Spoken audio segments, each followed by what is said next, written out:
Hello, Bio 2 lecture. In this video, we will be discussing the configuration of a chromosome and the importance of that configuration. To guide you through this discussion will be myself, Ariel Rivera, who majors in microbiology and immunology, Kimberly Piedra, who majors in biology, Angelica Flores, who majors in biology, Edelyn Monroe, who majors in biology, Simon Chima, who majors in biology, and Sebastian Perez, who also majors in biology.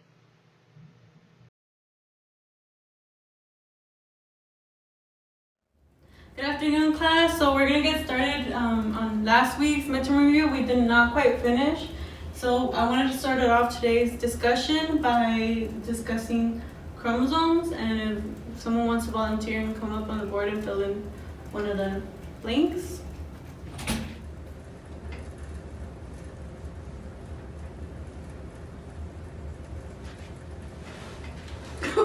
So for the first two, we have telomere and P-arm. Would anyone else like to come up to volunteer?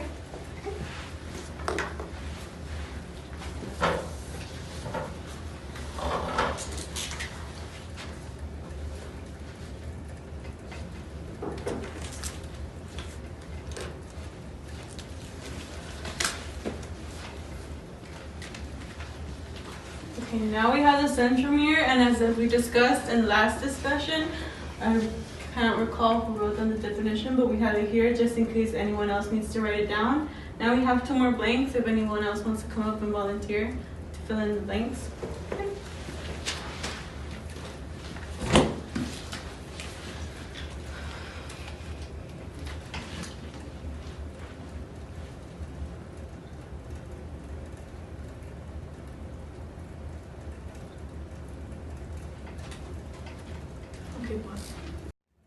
Okay, so now we're gonna move on to other questions that you guys might have, and give me a second. So please discuss with your partners and think about any more questions you might have, so we can go over them right now for the remainder of the time.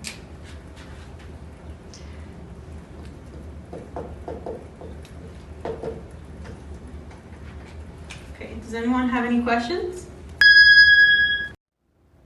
Angie? Okay, I'm kind of confused. How is DNA organized within a chromosome? So if you can imagine this being a chromosome and the DNA inside it is a double helix, and it's mainly tightly packed together, and most of them are about 2 millimeters long. So if you ever want to picture it, it's like picturing an ice cube. Why is it an ice cube? Because the particles are tightly packed together. And that's the same thing with the DNA within a chromosome. The DNA is tightly packed together as double helixes. And then if it were a liquid, you could see the particles more spread out. Okay, so now that we have our first question, does anybody else have any more questions? Okay, Ariel and Em, you have a question? Yeah, I'm not sure about what the purpose of the nucleosomes.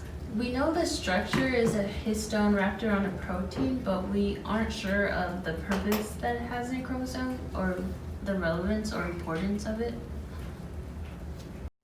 So for the second question, so we're going to be discussing the purpose of nucleosomes.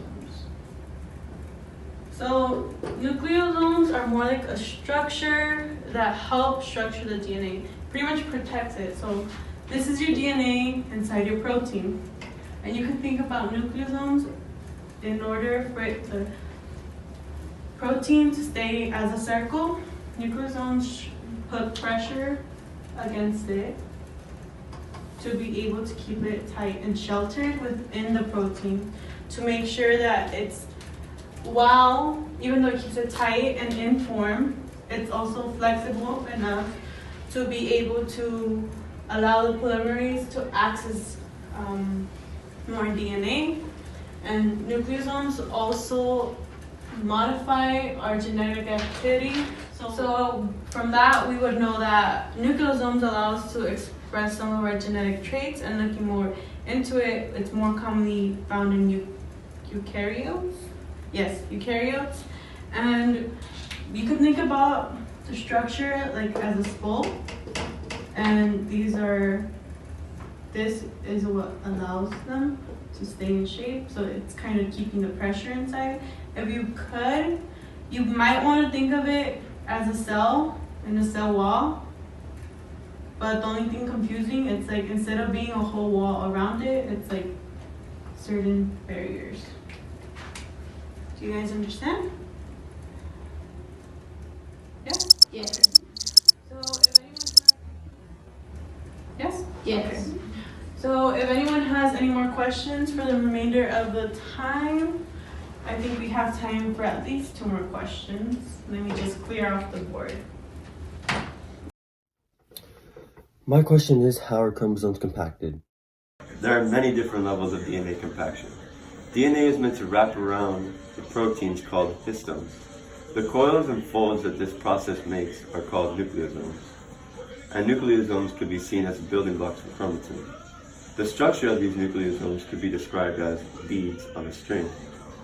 Chromatin is a part of organisms and bacteria that make up chromosomes.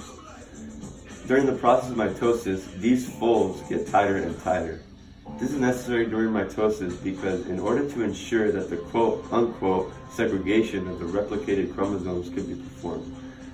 Overall, the coiling of DNA is important because it allows for the molecules to be stored inside the nucleus. DNA strands are typically around 3 meters in length, while the nucleus of the cell is around 6 nanometers. As you can see, there's a huge difference between these two sides. If the strands were not coiled, the strands would just simply not be able to fit inside the nucleus. Now Simon, do you understand why it's important?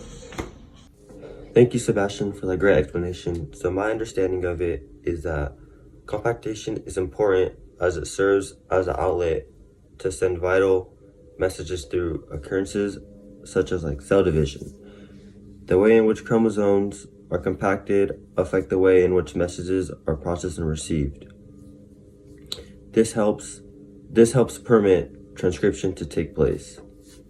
Okay, so that looks like that's all the time we have for today. So right now, if you could please take out a paper, and I'm gonna write down the homework for this weekend. And also I'm gonna give you a link that will be helpful in order for you to study for the midterm. If you could all please just write it down. And make sure that you submit your homework this weekend. Remember, it's the paper and the response for the video I posted /U58 PPD1D. I apologize for the long link, but I just found it. F4 Maybe you'd like to open the link, and then the homework is going to be on page 70, questions 1 through 18 on, and page 72, questions 1 through 5. And please make sure that the answers are in your own words. And I think that's all the time we have left for today's class. If you have any more questions that we didn't cover in class, feel free to email me or come by my office hours this week, and you're all excused. Yay!